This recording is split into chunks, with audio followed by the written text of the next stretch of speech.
Hello dear friends, तो मैं हूं आरती। संस्कृति आईएएस के यूट्यूब चैनल पे आप सभी का स्वागत है। मैं हाजिर हूं एक नए विषय को लेकर के। तो न्यूयॉर्क ने अपने शहरों के लिए यहाँ पे लागू किया है भीड़ भाड़ शुल्क। जैसे हम जो है टोल भरते हैं या फिर जो है कभी किसी का चालान करता है, तो न्यूयॉर्क ने एक नए तरीके का शुल्क लागू किया है, भीड़ भाड़ शुल्क। तो यहाँ पर जो है सवाल ये उठाया जा रहा है, क्या भारत में भी भीड़ भाड़ शुल्क लागू हो सकता है, क्योंकि विश्व की सबसे ज्यादा भीड़ तो यहीं पर है। तो भीड़ भाड़ शुल्क क्या होता है ये समझने का प्रयास करेंगे इस आर्टिकल के माध्यम से, और ये भी यहाँ पे देखेंगे कि क्या कोई और देश है जिसने ये शुल्क अपने यहाँ पर लगाया है। भीड़ भाड़ का मतलब होता है कि जब पता है आपको बहुत ट्रैफिक होने वाला है तो आप जो है पब्लिक ट्रांसपोर्ट का इस्तेमाल करिए, या फिर जो अपनी गाड़ी लेकर मत जाइए भीड़ बढ़ाने के लिए। उससे होता क्या है, बहुत ज्यादा वेट करना पड़ता है, लोगों का समय बहुत बर्बाद होता है। और न्यूयॉर्क में कुछ समय पहले देखा गया कि लोगों का बहुत समय बर्बाद हो रहा है ट्रैफिक में फंसे होने के कारण। तो उन्होंने शुल्क लगा दिया है। जो लोग जो है अच्छे खासे आय अर्जित करते हैं उन पर जो है शुल्क उसी हिसाब से लिया जाएगा, और जिनकी जो है आय दिख रही कि कम है तो उनको थोड़ी छूट के बाद जो है शुल्क उन पर भी आरोपित किया जाएगा। तो हम यहाँ पे समझने का प्रयास करेंगे कि भीड़ भाड़ शुल्क जो है आखिरकार क्या होता है। देखिए लिखा है, न्यूयॉर्क ने शहर के केंद्र के लिए लागू किया है भीड़ भाड़ शुल्क। तो जाहिर सी बात है, गांव में तो ट्रैफिक होता नहीं है। ट्रैफिक कहाँ होता है, मेन सिटी में होता है। जैसे दिल्ली में जो है आप जो है 5-6 बजे के बाद नोएडा और गुड़गांव में चले जाइए, आपको 1 किलोमीटर चलने में गाड़ी से 3-3 4-4 घंटे लग सकते हैं, क्योंकि उस समय सारे ऑफिस की छुट्टियां होती हैं, लोग अपने अपनी कार लेकर आए होते हैं और रोड में जाम लगा देते हैं। तो अब यहाँ पर प्रश्न ये उठ रहा है कि क्या भारत में ये नियम कानून लागू हो सकते हैं। इस पर हम जो है लास्ट में बात करेंगे कि भारत में जो है अगर ये नियम कानून लागू होते हैं तो क्या असर होने वाला है, क्या इससे पहले कभी इन नियमों कानूनों को लागू करने की बात यहाँ पर की गई है कि नहीं। तो बात करें चर्चा के बिंदुओं की, तो न्यूयॉर्क शहर संयुक्त राज्य अमेरिका का पहला शहर बन गया है जिसने यातायात घने क्षेत्रों में सड़कों पर भीड़ भाड़ कम करने के प्रयास में भीड़ भाड़ मूल्य निर्धारित किया है। तो अमेरिका का पहला शहर होने वाला है।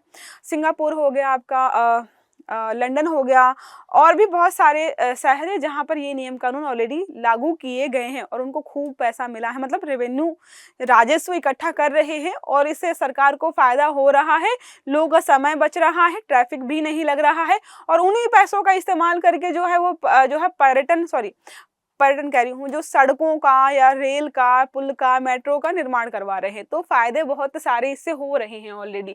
तो यहाँ पर जो है न्यूयॉर्क शहर संयुक्त राज्य अमेरिका का पहला शहर बना है भीड़ को कम करने के लिए। तो हम बात करें अगर कंजेशन चार्जेस क्या होते हैं, जिसको हम बोल रहे हैं भीड़ भाड़ शुल्क, उसको हम बोलते हैं कंजेशन चार्जेस।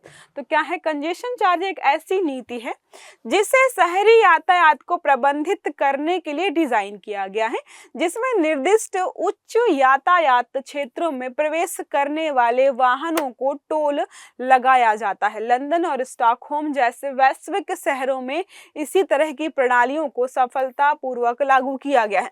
अब होता है ना, कई बार लोगों को पता होता है कि इस एरिया में कार लेकर जाएंगे ट्रैफिक होगा, लेकिन फिर भी लोग जाकर वहां पर क्या है भीड़ बढ़ा देते हैं। तो ऐसे यहाँ पर चीजें ना हो, इसके लिए लाया गया कि भीड़ को थोड़ा सा कम करते हैं। जब हम वहां पर टैक्स लगाएंगे या फिर जो है कर लेंगे तो लोग खुद ही नहीं आएंगे उस एरिया में कि भाई वहां से जाएंगे, इस समय भीड़ होगी, तो जो है पैसे बहुत सारे भरने पड़ जाएंगे, हजारों रुपए भरने पड़ रहे हैं अगर इंडियन करेंसी में हम जो है उसको देखें। तो मुख्य बिंदुओं की बात करें तो उनको लगाना क्यों पड़ा ये, तो मैनहट्टन में प्रतिदिन औसतन यहाँ पर 70,000 वाहन प्रवेश करते हैं। इतने सारे वाहन प्रतिदिन प्रवेश कर रहे हैं। ग्रिड लॉक के कारण अक्सर ट्रैफिक की औसत गति 7 मील प्रति घंटे, मतलब 1 घंटे में 7 मील ही आप चल सकते हो गाड़ी से। तो बिल्कुल कछुए की रफ्तार से गाड़ी चलती है। भीड़ भाड़ शुल्क का उद्देश्य क्या है? शहर की पुरानी हो चुकी मेट्रो प्रणाली को सहारा देने के लिए राजस्व जुटाते हुए समस्या को कम करना।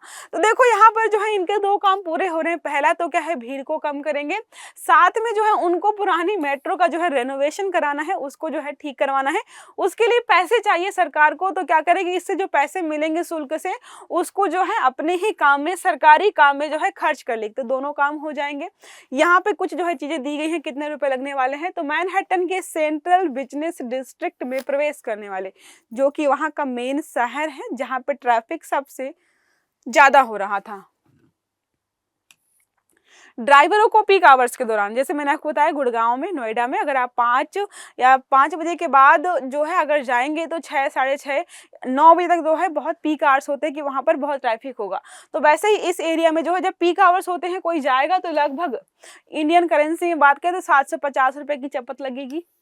2023 में जो न्यूयॉर्क सिटी में दुनिया के शहरों में सबसे ज्यादा ट्रैफिक देरी का समय था, मतलब जो है सबसे ज्यादा अगर लोगों को लेट हो रहा था तो ट्रैफिक की वजह से हो रहा था।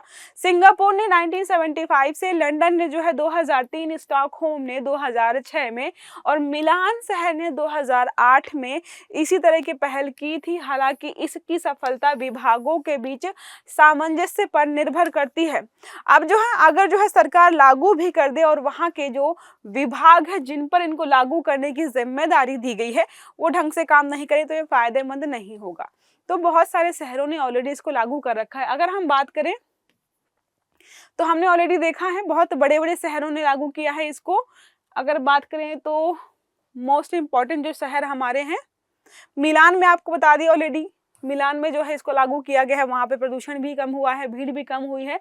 सिंगापुर ने जो है 1975 में एरिया लाइसेंसिंग स्कीम शुरू की थी, जिसके बाद जो है इनको अच्छा खासा शुल्क मिला है। देखो यहाँ पे शुल्क मिला है। टैरिफ जो है मौसम के आधार पर जो है बढ़ता और घटता रहता है, मतलब जो है मौसम के आधार पर जो है शुल्क बढ़ाते हैं और शुल्क घटाते हैं।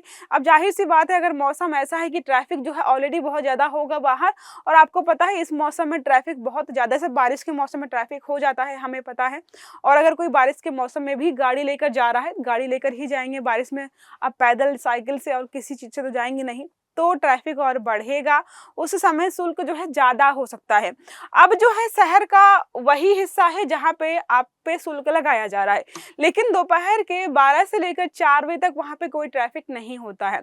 अगर आप उस समय जाते हो, धूप खिली हुई है, ट्रैफिक नहीं है, तो हो सकता है 5 को शाम को जाते तो $10 लगते, दिन में अगर आप उसी एरिया से जा रहे हो तो $5 लग सकते हैं। ठीक है, अब यहाँ पे बात करें अगर आर्थिक प्रभाव की, कि इस कानून को लागू करने से आर्थिक प्रभाव, तो यहाँ पर बहुत बड़ी मात्रा में रेवेन्यू कलेक्ट हो रहा है, जिसका इस्तेमाल जो है सरकारें अपने कामों के लिए कर सकती हैं। देखिए यहाँ पे लिखे, अगर न्यूयॉर्क शहर में मेट्रोपॉलिटन परिवहन प्राधिकरण को उम्मीद है कि भीड़ भाड़ शुल्क से जो मतलब मूल्य निर्धारित किया गया है, $15 बिलियन का यहाँ पर जो है राजस्व प्राप्त हो सकता है इसके माध्यम से जो है वो पुराने सबवे से लेकर रेलवे लाइन तथा परिवहन की बुनियादी जो सुविधाएं हैं उनको अच्छा कर पाएंगी। 2006 तक जो है यहाँ पर सिंगापुर में लागू किया गया जब, तो $50 मिलियन का राजस्व इन्हें प्राप्त हुआ था वार्षिक रूप से। तो आर्थिक बेनिफिट्स तो हैं, जैसे हम बोलते हैं ना समय ही पैसा है, तो यहाँ पर जो है समय भी बचेगा लोगों का, गाड़ी लेके नहीं जाएंगे, बस या ट्रेन लेकर जाएंगे। साथ में जो है सरकार को भी राजस्व मिल रहा है कि कोई भूले भटके कि नहीं हम कार से ही जाएंगे, तो जाएंगे तो आप जो है पैसे भी भर कर आएंगे। प्रदूषण के स्तर में कमी, जाहिर सी बात है जब गाड़ियां रोड पर कम निकलेंगी तो प्रदूषण के स्तर में भी कमी देखने को मिलेगी। तो लंदन में जो है भीड़ भाड़ मूल्य निर्धारण तंत्र के लागू होने के बाद नाइट्रोजन ऑक्साइड का स्तर आधा रह गया। मिलान में इकोपास नामक भीड़ भाड़ शुल्क से कार्बन प्रदूषण में लगभग 30% की कमी देखी गई।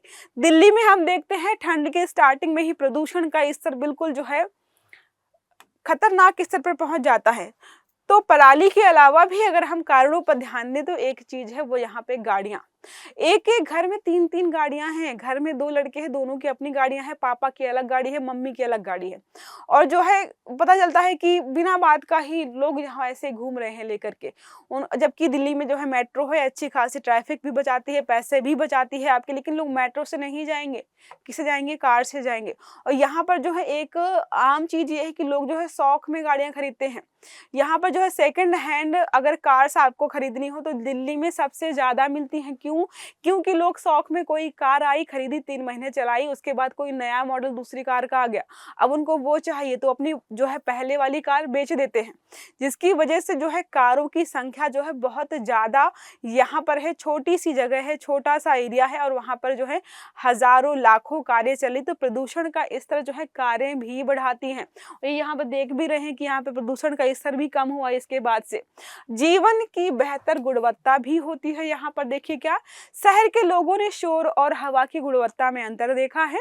एक रिपोर्ट में कहा गया है कि यातायात का स्तर जो है 25% तक नीचे रहा, जो 10 से 15% के मूल लक्ष्य को यहाँ पर पार कर गया। जिन शहरों ने इस कार्यक्रम को लागू किया है उनमें अधिकांश में दुर्घटनाओं और यातायात भीड़ में कमी देखी गई है। यातायात नहीं, मतलब भीड़ नहीं होगी, ट्रैफिक नहीं होगा, शोर भी नहीं होगा, दुर्घटनाएं भी नहीं होंगी, तो बहुत सारे बेनिफिट्स यहाँ पर हमें देखने को मिलेंगे। अब बात करते हैं कि भारत की, क्या भीड़ भाड़ वाले भारत में इन नियमों कानूनों को लागू कर सकते हैं? तो एक लड़की है या महिला है, उन्होंने रिसर्च की थी कि अगर हम लागू करते हैं तो हम कैसे लागू कर सकते हैं, किन किन शहरों में जो है लागू कर सकते हैं, साथ में जो है क्या हमें इससे बेनिफिट्स होंगे या हमें लागू करने से पहले किन किन चीजों को ठीक करने की आवश्यकता है। तो क्या भीड़ भाड़ वाले भारतीय शहरों को ऐसी नीति से लाभ मिल सकता है? तो लिखा है चेन्नई स्थित अर्बन वर्क्स इंस्टीट्यूट की श्रेया गड़ेपल्ली और उनकी टीम ने यहाँ पर जो है भीड़ भाड़ की कीमत का पता लगाने के लिए मुंबई में एक सर्वेक्षण किया। ट्रैफिक कहाँ होता है?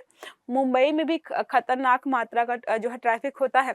लोग वहाँ पे अपनी गाड़ियाँ होने के बावजूद भी जो है एक तरीके से जो ट्रेन वगैरह होती है वो प्रेफर करते हैं, क्योंकि ट्रैफिक इतना ज़्यादा होता है कि उनको बहुत समय लगेगा अगर अपनी पर्सनल गाड़ी से जाएंगे तो। मुंबई और सिंगापुर की स्थितियों के बीच अंतर को दर्शाया गया। सिंगापुर में जो है 5.61 मिलियन 2017 की आबादी के लिए 0.71 मिलियन निजी वाहन थे, बल्कि यहाँ पर बात करें तो ग्रेटर मुंबई में 12.4 मिलियन लोगों में जो है 2.7 मिलियन निजी वाहन है। तो पर पर्सन जो गाड़ियों की संख्या है वो ज़्यादा है, जिसकी वजह से क्या है ट्रैफिक होता है। जो लोग भुगतान कर सकते हैं उन्हें यातायात मुक्त सड़कें मिले। जो बोले हैं कि जो लोग भुगतान कर सकते हैं, जिनके पास गाड़ियां हैं, पैसा है, उनको कम से कम जो है सड़कें तो ठीक ठाक मिले। जो भीड़ बढ़ती है, ट्रैफिक जो है यहाँ पर लगता है। अब जिनके पास पैसे तो नहीं है लेकिन कार ले ली है, अब उनको पता चले कि इस एरिया से जाएंगे तो 1000 रुपए का फाइन लगेगा, भीड़ भाड़ शुल्क लग जाएगा, तो वो जाहिर सी बात है वो गाड़ी लेकर नहीं जाएंगे। तो एटलीस्ट जिनके पास पैसा है, जो पेमेंट कर सकते हैं, वही उस रोड से जाएंगे, ठीक है। जबकि जो लोग ऐसा करने के लिए तैयार नहीं है उन्हें बेहतर बस और ट्रेन प्रणाली का लाभ मिले। देखो बहुत सारे लोगों ने सवाल ये उठाया था कि पहले आप सड़कें तो ठीक करा लो, ट्रेन हो गया, बस हो गई, उनकी मात्रा ही नहीं है इतनी लोगों को जो है यहाँ से वहाँ पहुँचा पाए, तो आप पहले जो है बेसिक चीज़ों पर काम करिए। ये कमेंट्स बहुत सारे किए गए थे ऑलरेडी। मुंबई में हमारे सर्वेक्षण से पता चला है कि जो लोग सार्वजनिक वाहन का उपयोग करते हैं उनके पास खुद की गाड़ियाँ हैं, लेकिन यहाँ पर जो है मुंबई में ट्रैफिक इतना होता है जिसकी वजह से लोगों का समय ज़्यादा लगता है, तो वो लोग जो है ट्रेन या बस से जाते हैं। बस से भी लोग कम ही जाते हैं क्योंकि बस जो है ट्रैफिक में फंस जाती है। भारत में बसें लगभग दरवाजे तक सेवा प्रदान कर सकती हैं, लेकिन ट्रैफिक में जो है बस वगैरह फंस जाती हैं, इसलिए जो है इससे जाना लोग जो है ठीक नहीं समझते हैं। बहुत बड़े लेवल पर जो है एक बार बात यहाँ पे सामने आई थी अक्टूबर 2023 में कि बेंगलुरु जिसको आप बोलते हो, वहां पर जो है भीड़ भाड़ जो है शुल्क लगाया जाए। देखिए लिखा है क्या है कंजेक्शन टैक्स, जिसे बेंगलुरु जल्द ही ट्रैफिक कम करने के लिए लागू कर सकता है। तो बेंगलुरु में खबर चल रही थी कि वहां पर जो है भीड़ भाड़ टैक्स लेकर के आएंगे क्योंकि वहां पर ही बहुत ट्रैफिक होता है। तो वहां पर जो है लोगों के द्वारा क्या कमेंट किया गया था, लोगों ने इस कर के पक्ष में, कुछ लोगों ने बोला था कि ठीक है हम जो है चीजें अच्छी है कर सकते हैं। फिर कुछ लोगों ने यहाँ पर ये बोला था कि पहले सरकार को अच्छी सड़कें उपलब्ध करानी चाहिए, पर्याप्त मात्रा में यहाँ पे बस होनी चाहिए, साथ में जो है ट्रेन या मेट्रो की भी सुविधाएं अच्छे किस्म की होनी चाहिए। फिर उनको जो है ये शुल्क लगाना चाहिए। अभी जो है जिनके पास गाड़ियां हैं वो लोग जा रहे हैं, क्योंकि जो है ट्रांसपोर्टेशन जो है सरकार का वो कम है या अच्छी क्वालिटी का नहीं है, जिसकी वजह से लोग जो है अपनी गाड़ियों से जाते हैं। तो थोड़ी समस्या यहाँ पे खड़ी हो सकती है। देखिए लिखा था, सरकार को नागरिकों पर भीड़ भाड़ कर लगाने से पहले उचित सड़कें और एक अच्छा सार्वजनिक परिवहन नेटवर्क या बुनियादी सुविधाएं प्रदान करनी चाहिए। उसके बाद जो है आप जो है टैक्स लगा सकते हो। आजकल वैसे भी है जो है टैक्स वगैरह जो है या कर वगैरह जो बहुत चर्चा में चल रहा है। अगर इस समय जो है ये न्यूज़ आ जाएगी ना कि लोग जो है अपनी गाड़ी लेके बाहर निकलेंगे तो भीड़ भाड़ वाले इलाकों में जो है उन पर कर लगेगा, तो लोग और भड़क जाएंगे कि हर चीज़ पे जो है टैक्स लगाया जा रहा है। सड़कों पर भी टैक्स लग रहा है, टोल टैक्स दे रहे हैं, पता नहीं कौन कौन से टैक्स दे रहे हैं। अब अपनी गाड़ी जो है भीड़ वाले इलाके में ले जाएंगे तो भी टैक्स भरना पड़ेगा। तो ये रहा हमारा आज का आर्टिकल, जिसमें हमने पढ़ा कि न्यूयॉर्क सिटी अपने शहरों के लिए लेकर के आया है भीड़ भाड़ टैक्स। क्या उसी की तर्ज पर भारत पर भी यहाँ पर कोई टैक्स लागू हो सकता है?